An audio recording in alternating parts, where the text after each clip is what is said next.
Hello friends, good morning. তো দেখো, আজকে আমার রেসিপিটা হচ্ছে শুটকি চাটনি বানাবো। তো শুটকির চাটনিতে দেওয়ার জন্য কী কী লাগবে তোমরা দেখতেই পাচ্ছ।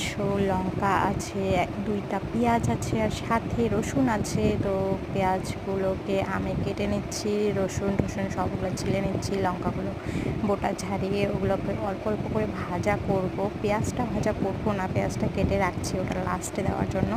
তো দেখো, রসুন আর হচ্ছে কাঁচা লঙ্কাটা আমি ভালোভাবে ভেজে নিচ্ছি।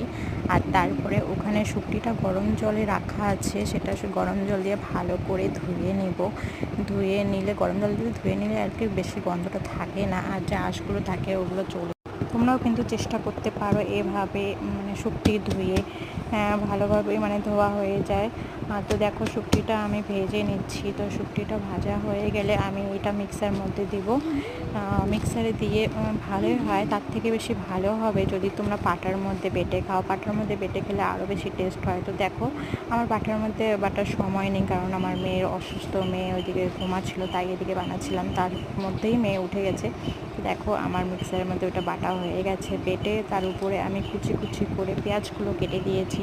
পেঁয়াজটা লাস্টে দিলে ভালোই লাগে টেস্ট। তো দেখো, তোমাদের কীরকম লাগলো কমেন্ট করে জানাবে প্লিজ। তো বাই, নেক্সট দেখা হচ্ছে, বাই, টাটা।